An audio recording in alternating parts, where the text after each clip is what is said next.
Side side चाहिए, side side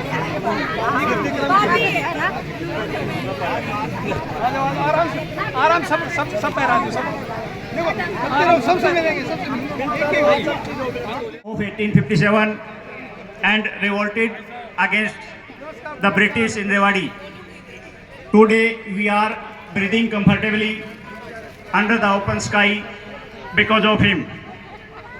Her grandfather Rao Virender Singh also had a great attachment of अभिनंदन व स्वागत करता हूं। आपके पधारने पर पूरा गांव बहुत खुश है, हर्षित है। स्वागत की बेला में गांव बहन का स्वागत करना चाहता है। स्वागत की बेला में प्रथम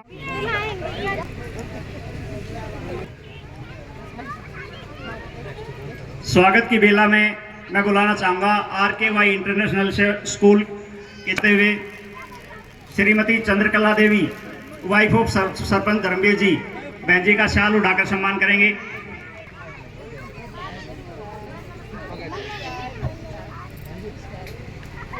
आंगनवाड़ी ब्लॉक प्रधान कनीना का सम्मान करें।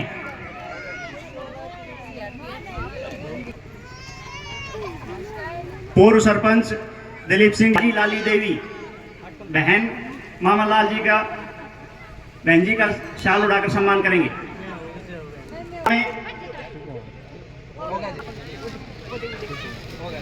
ओमकार जी हाथ हटा लो आगे से, पगड़ी पहना कर सम्मान करते हुए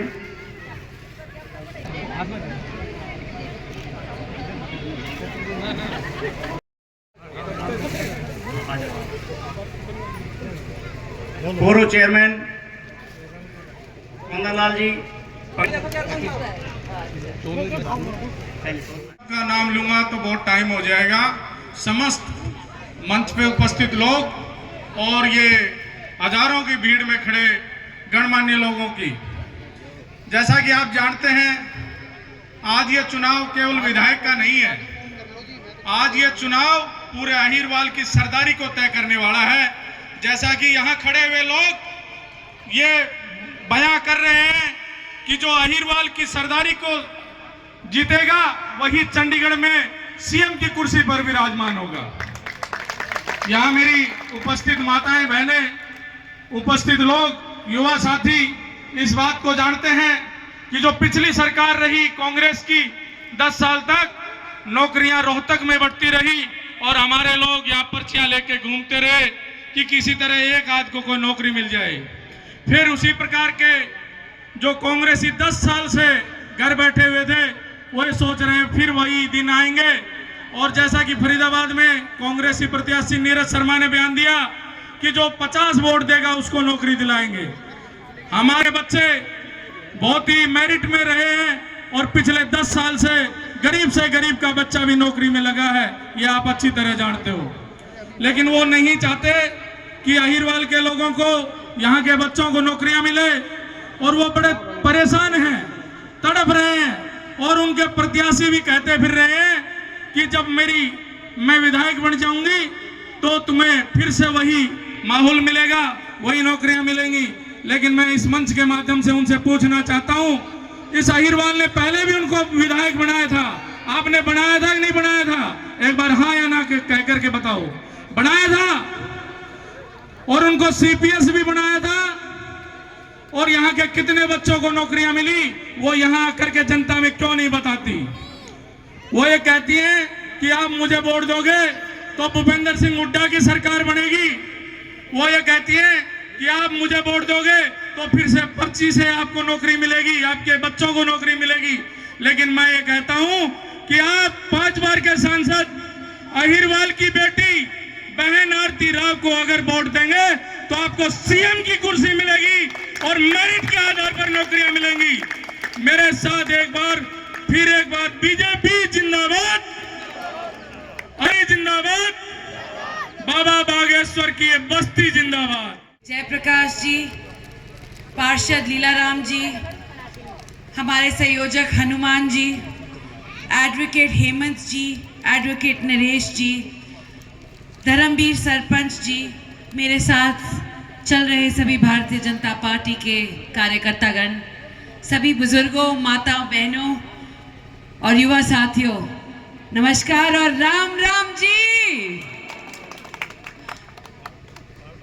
सबसे पहले मैं जानती हूं कि लावनी होने लगी है और फिर भी इस गर्मी में, इस उमस में सबके पसीने इतने छूट रहे हैं, मगर फिर भी आपने मेरा इंतजार किया। आपका बहुत बहुत बहुत धन्यवाद। छोरो बैठ जाओ। हाँ देखा, हाँ क्यों तंग कर रहे हो उनको? आप सभी जानते हैं आने वाली 5 तारीख को विधानसभा के चुनाव होने जा रहे हैं और ये दूसरा पड़ाव है इस साल का।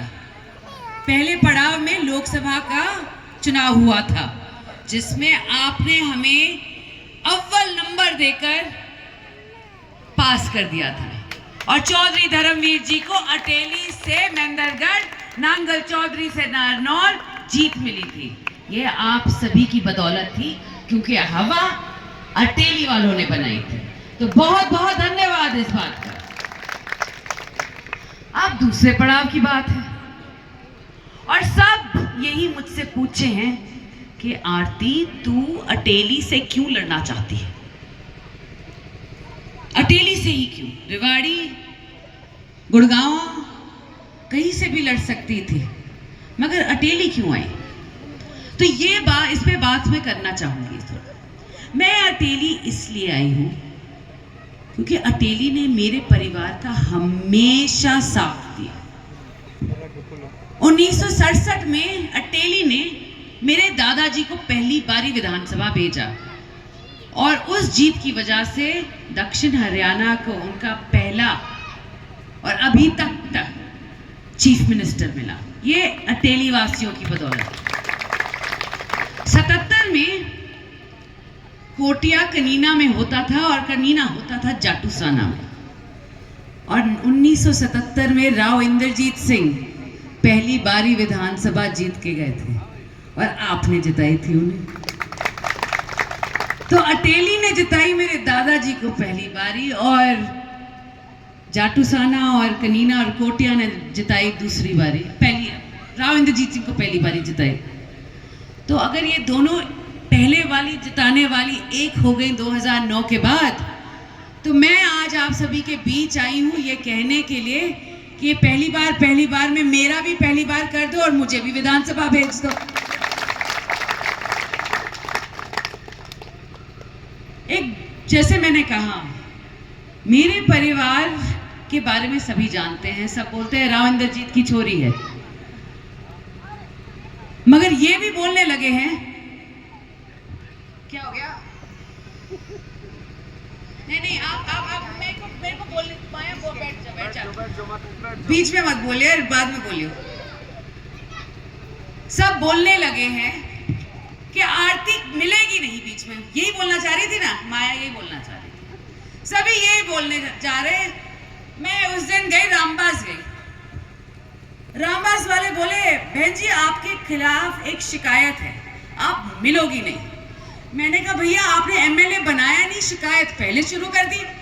मैंने कहा आपको मैंने मौका दिया शिकायत करने का? उन्होंने कहा अभी तक तो नहीं दिया।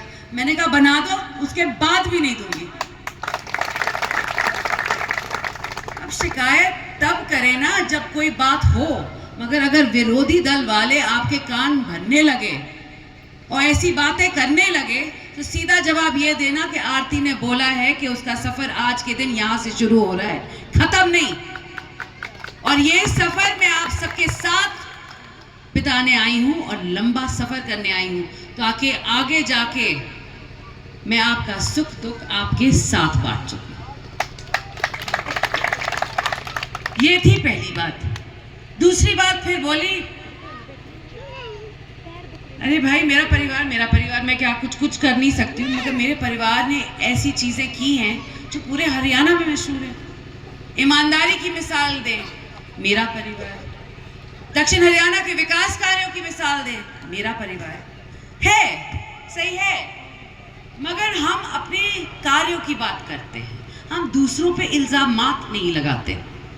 और मेरे पिताजी ने हमेशा कहा है मुझे कि अगर तुझे किसी से आगे बढ़ना है तो अपनी लकीर लंबी कर, किसी और की लकीर छोटी करने की जरूरत ही नहीं पड़ेगी।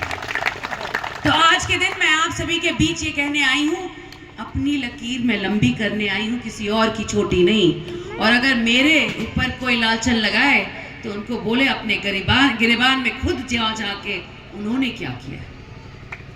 और अगर उन्होंने इतने सारे विकास कार्य किए हैं तो उनकी भी गिनती आपको याद दिला दे, क्योंकि आपको लगता नहीं है याद है, क्योंकि आप परख चुके हो उन्हें। 2014 और 2019 के बाद हरा भी चुके हो उन्हें,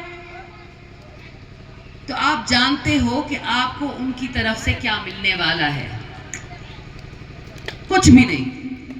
और आपको मालूम है मेरी तरफ से मेरे पूरे परिवार ने हमेशा इस इलाके की हित की लड़ाई लड़ी है, हक की लड़ाई लड़ी है, और उस लड़ाई में शामिल मैं भी आने आई हूं। तो आप सभी से मेरी यही दरखास्त है आज के दिन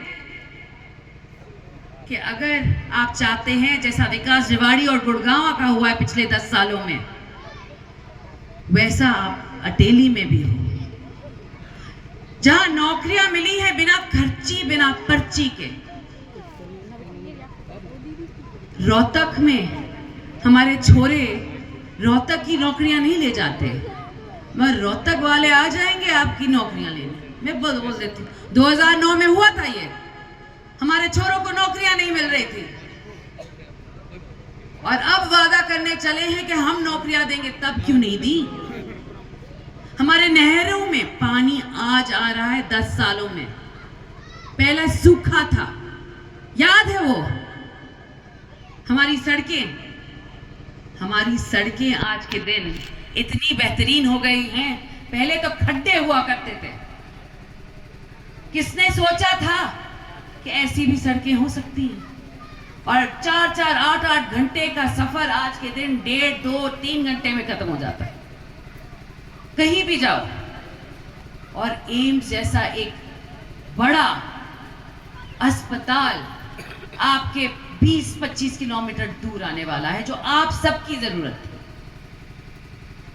ये सारे भारतीय जनता पार्टी और उनके नेताओं की देन है। तो अगर आप चाहते हैं कि आने वाले 5 साल में ऐसे ही विकास चलता रहे, हमारे छोरों को काम मिलता रहे, रोजगार मिलता रहे, तो बेझिझक आप सभी को मेरी यही इंतजा है आज के दिन कि कमल के फूल का बटन दबाना है, भाजपा की सरकार लानी है और आरती को विजयी बनाना है।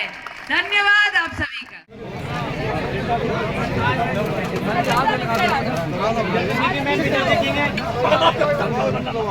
उस साइड जाओ, ये साइड से क्या आएगा?